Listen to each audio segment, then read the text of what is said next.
Hello all, I'm J. Hindu Sree, working as an assistant professor in the Department of English SF Fatima College.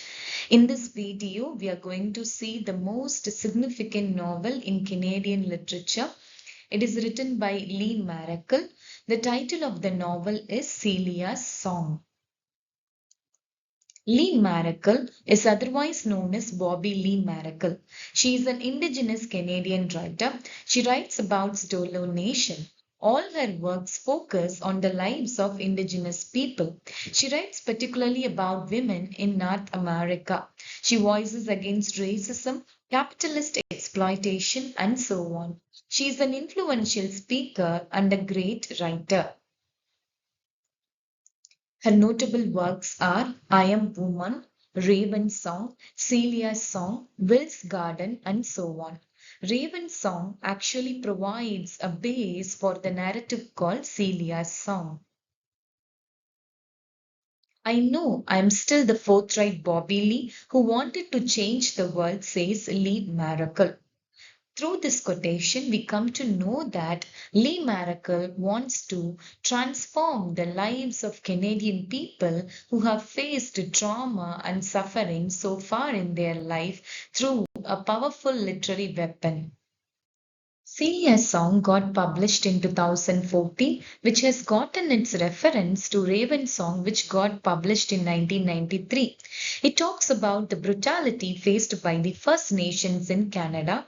It also deals with the aftermath of European settlement.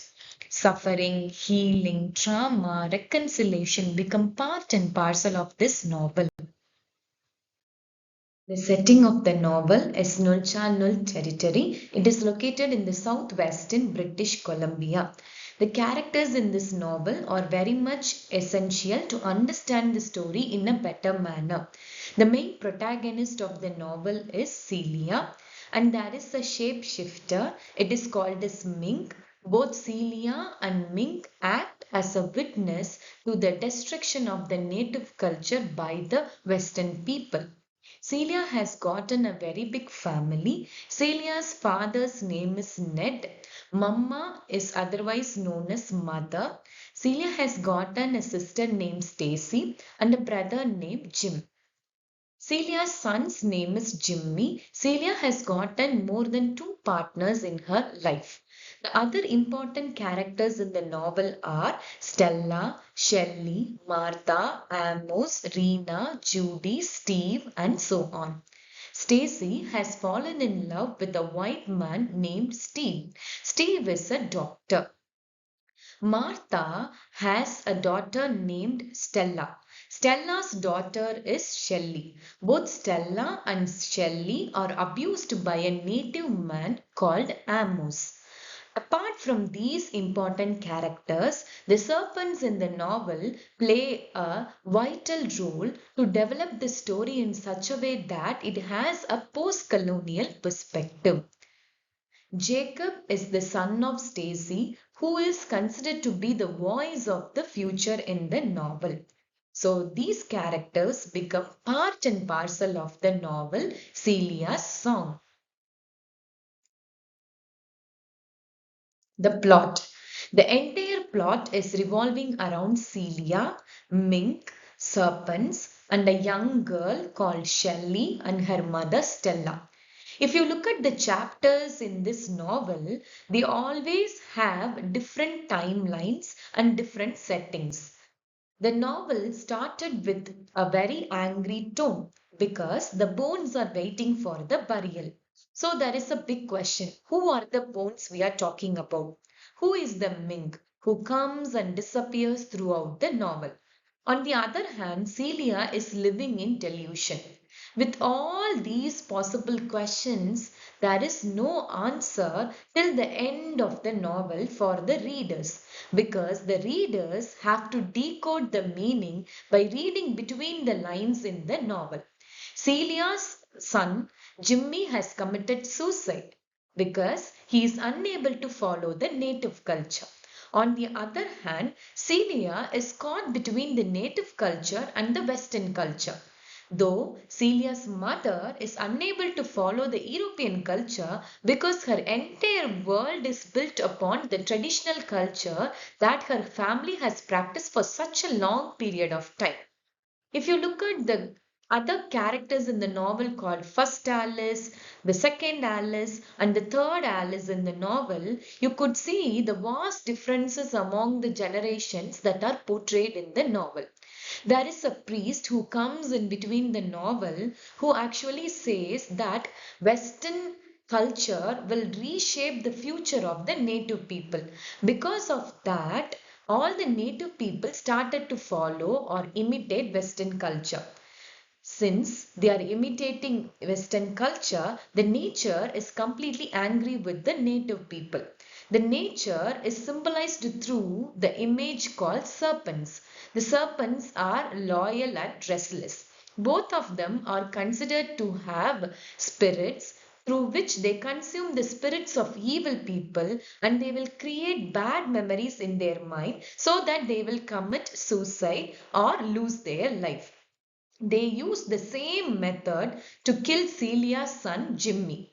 Almost all the characters in the novel are moving towards self destruction without knowing the consequences of following the Western culture. Towards the end of the novel, Celia tries to restore the native culture by conducting a proper funeral ceremony for her deceased son by inviting all the people of her own family, thereby creating a memory for her son Jimmy. At that moment, Celia comes to know that Jimmy has gotten a wife named Esther, and very soon a baby girl is going to born, and the baby girl is called as Little Alice, who is going to be the future of these native people. So the story moves from past to present and present to future. You could see James Joyce's stream of consciousness technique is used throughout the novel. The novel is not in fragments, but the stories are framed narratives. They are framed in such a way that each and every story has a proper beginning and an ending with a solution in it. So, all these characters in the novel are considered to be the victims of brutality because they are unable to follow the Western culture. Even though they follow the Western culture, they couldn't forget the native culture. These people share the hybrid identity because they don't know what is going to happen to them if they follow this particular culture or that particular culture. So, the unprecedented death of Jimmy has created a twist in the story. The serpents are always in anger because people have forgotten the native culture and they have started to follow the Western culture, which is not right at all. So, the serpents are in the moment of revenge. Whenever they approach Celia for revenge, Celia has a strong mentality that at least at one point of time in her life, she will definitely follow the native culture which the entire community lost in their practice. So the serpents are now searching this second generation and third generation people. If you look at the first Alice, she belongs to the first generation. Mama belongs to the second generation. And if you look at Celia, Celia belongs to the third generation. And Jacob comes in the fourth generation. Throughout all these generations, people themselves are in confusion that they don't know how to cope up with the future. They are mimicking the Western art. So, who is next? Is it Jacob? With this question, the novel moves further. The following are the post colonial perspectives in the novel. The first one is the erasure of native culture, which is the reflection of nature's anger. Colonialism is very much visible when these people face identity crisis, whether they are native or an European. The intrusion of foreign culture has shattered the lives of native people. For example, Amos is a very good man in the beginning of the story. When you talk about the end, he is the person who has harassed Shelley and Stella for such a long period of time by giving them lots of negative ideas and negative things which will shatter their dreams for future. And there is a conversion to Christianity, which is the starting point for all the European settlement that has happened so far in Canada. Language transition also plays a significant role because these people started to use English words and as well as the names are called in English. For example, in the beginning, the names of the native people are based on their culture, tradition.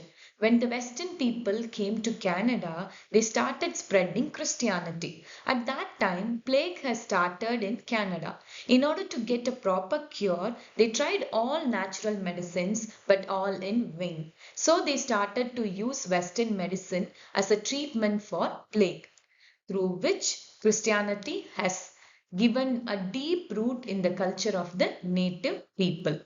Loss of aroma in the kitchen will definitely tell you how much the electronic items have replaced all the natural herbs inside the kitchen. Kmart is a very good typical example of Western symbolism where Mama faces discrimination the way she dressed uh, because of not following the Western culture. So, with this, the novel has lots of information which are to be dealt in a very serious manner. Post-colonialism plays a significant role in decoding the proper message of the novel. All the characters in the novel are victims of brutality because they are just surviving for the sake of surviving. That's why the central symbol of Canada is survival. Lee Maracle has written this novel in a very descriptive manner. Almost all the information presented inside the novel will take the readers to the next level of imagination where they could empathize and sympathize with the characters who are portrayed in the novel. With this, the end of Celia's song comes. When you talk about an individual's cultural identity, you talk about socio-economical factor, racial ethnic factor, geopolitical, religious, gender, and language. All these parameters construct the post-colonial identity of any character who are dealt inside the novel. With this, I conclude that Celia's song is an amalgamation of pain and reconciliation along with resilience. Thank you.